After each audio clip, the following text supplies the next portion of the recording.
Putin के प्रहार से यूक्रेन और नाटो का प्लान F-16 धराशायी हो गया है। 24 घंटे पहले रूसी सेना ने कीव पर एक के बाद एक 4 किंजल मिसाइलें दागी।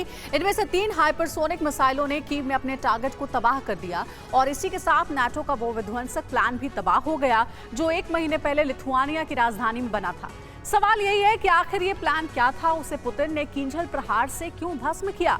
इन सभी सवालों का जवाब हमारी इस एक्सक्लूसिव रिपोर्ट में देखिए।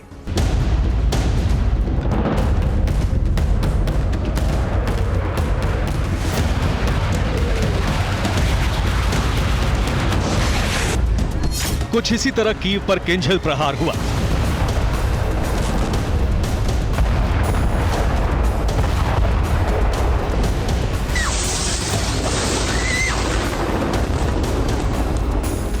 हाइपरसोनिक स्पीड से 4 किंजल मिसाइलें कीव में अलग अलग जगहों पर गिरी।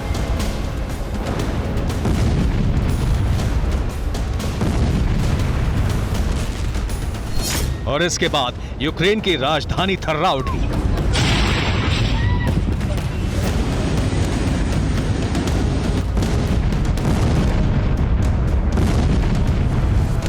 पुतिन ने जो कुछ किया उससे नेटो का विध्वंसक प्लान तहस नहस हो गया।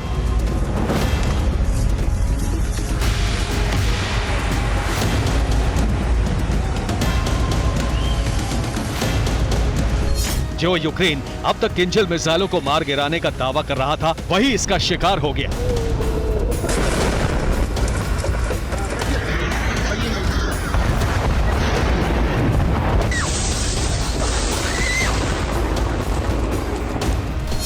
अगस्त 2023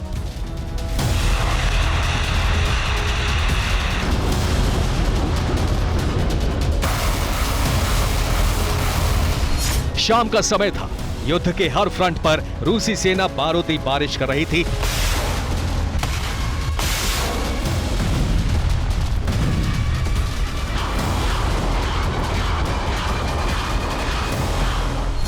इसी दौरान रूसी फौज ने कीव पर 4 किंजल मिसाइलें दाग दी।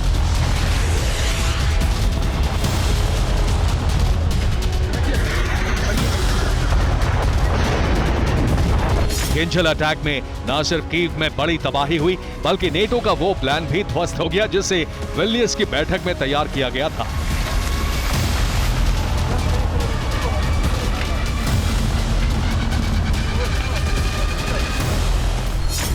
जुलाई 2023 ठीक 1 महीने पहले लिथुआनिया की राजधानी विल्नियस में 31 नाटो देशों की बड़ी और अहम बैठक हुई थी। 2 दिन यानी 48 घंटे के मैराथन मंथन के बाद नेटो ने रूस पर पलटवार का ब्लूप्रिंट तैयार किया था।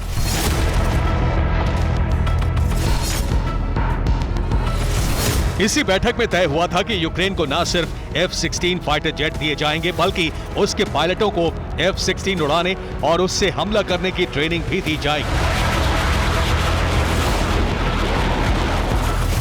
लेकिन पुतिन ने नेटो के प्लान F-16 के परखच्चे उड़ा दिए हैं।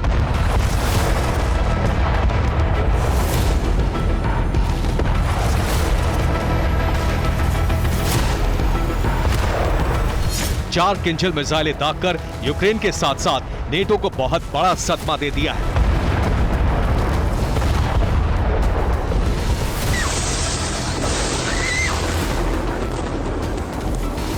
रूस ने यूक्रेन पर हवा में कीव में 4 किंजल मिसाइलें दागी हैं। यूक्रेन की तरफ से दावा किया जा रहा है कि उसने रूस की तरफ से दागी गई 1 किंजल मिसाइल को हवा में ही मार गिराया। लेकिन यूक्रेन का यह दावा झूठ लग रहा है। ऐसा इसलिए क्योंकि यूक्रेन के पास एक ऐसा एयर डिफेंस नहीं जो किंजल जैसी खतरनाक हाइपरसोनिक मिसाइल को इंटरसेप्ट कर सके।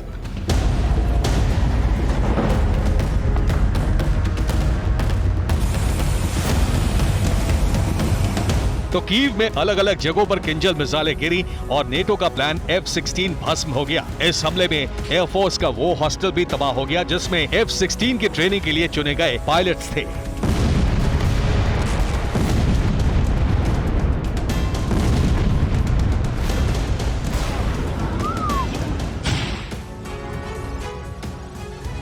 और वहीं रूस के किंजल प्रहार से यूक्रेन की राजधानी पूरी तरह से दहल गई है।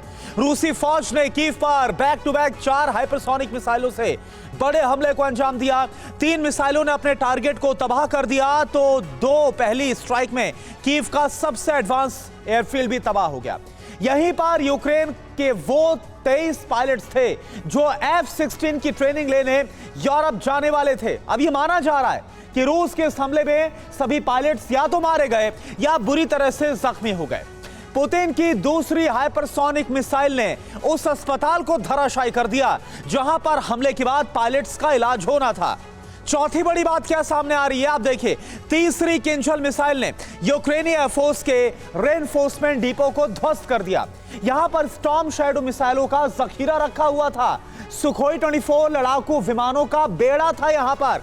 खबर यह सामने आ रही कि हमले में ये सभी तहस नहस हो गए और इस तरह से न सिर्फ यूक्रेन बल्कि नाटो का बहुत बड़ा जख्म मिलता हुआ उसे नजर आ रहा है। उनका ऑपरेशन F-16 एक झटके में खत्म हो गया। आप देखिए रिपोर्ट।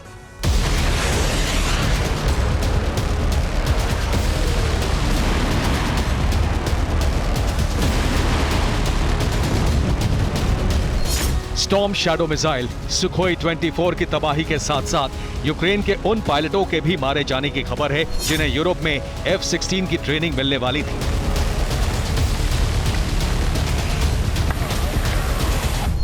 अब यूक्रेन ऑपरेशन F-16 को अंजाम नहीं दे पाएगा क्योंकि उसके पास इतने काबिल पायलट ही नहीं हैं। यूक्रेन में F-16 की ट्रेनिंग के लिए पायलट्स नहीं मिल रहे हैं क्योंकि यूक्रेन में अंग्रेजी जानने वाले पायलट्स बेहद कम हैं। यूक्रेनी एयरफोर्स के पास इतने काबिल और ट्रेंड पायलट तक नहीं है जो F-16 जैसे चौथी पीढ़ी के लड़ाकू विमानों को उड़ा सके। काफी मुश्किल के बाद जेलेंस्की को अपनी पूरी एयरफोर्स में 23 पायलट्स ऐसे मिले थे जो ट्रेनिंग पाने लायक थे। ट्रेनिंग के लिए इन्हीं को यूरोप भेजने की तैयारी थी। ट्रेनिंग से पहले इन पायलट्स को एक ब्रिज कोर्स के लिए कीव के सबसे एडवांस एयरफील्ड में रखा गया था।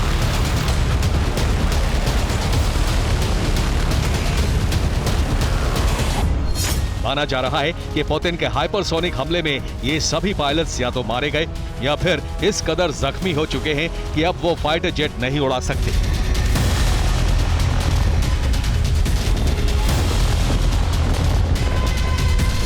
ये वही पायलट्स थे जिन्हें अमेरिका में सिमुलेशन टेस्ट के लिए भेजा गया था। हालांकि यूक्रेन इस सच को छिपा रहा है। यूक्रेनी एयरफोर्स के प्रवक्ता यूरी इग्नेट ने एक बयान जारी कर रूस के किंजल हमले की पुष्टि की। हालांकि उन्होंने दुनिया को इस बाबत पूरा सच नहीं बताया। उन्होंने बस इतना कहा कि रूसी सेना कीव में मिलिट्री एयरफील्ड को टारगेट करना चाहता था। इसी एयरफील्ड पर F-16 की ट्रेनिंग लेने जा रहे यूक्रेनी पायलट थे। रूस ने एयरफील्ड को तबाह करने के लिए हाइपरसोनिक किंजल मिसाइलें दागी, लेकिन रूसी सेना अपने खतरनाक मंसूबे में कामयाब नहीं हो सकी। यूक्रेन के एयर डिफेंस ने रूस के किंजल अटैक को नाकाम कर दिया। ये बयान यूक्रेनी एयरफोर्स का है जो ऐलान कर रहा है कि यूक्रेन ने रूस के किंजल अटैक को नाकाम कर दिया। लेकिन यूक्रेन के जनरल स्टाफ ने यह दावा किया है कि किंजल मिसाइल ने वहां की एयरफील्ड को हिट किया।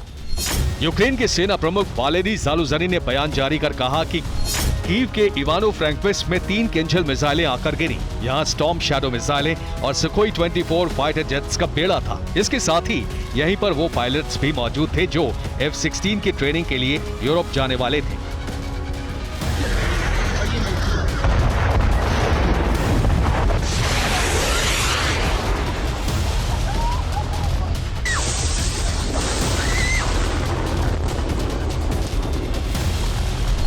यूक्रेनी सेना अध्यक्ष ने किंजल हमले की पुष्टि तो की, लेकिन ये नहीं बताया कि किंजल हमले से यूक्रेन को कितना बड़ा नुकसान हुआ है। ये भी नहीं बताया कि वहां मौजूद 23 पायलट्स का क्या हुआ। खैर, माना यही जा रहा है कि यूक्रेन के 23 पायलट्स या तो मारे जा चुके हैं या बुरी तरह से जख्मी हो चुके हैं। और इस तरह पुतिन ने यूक्रेन और नेटो के F-16 प्रोग्राम को एक ही झटके में तबाह कर दिया।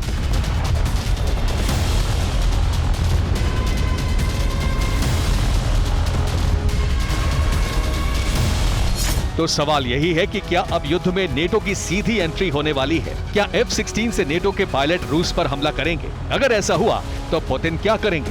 दुनिया की नजर अब इन्हीं सवालों के जवाब पर है। ये जवाब निकट भविष्य में मिलने वाले हैं।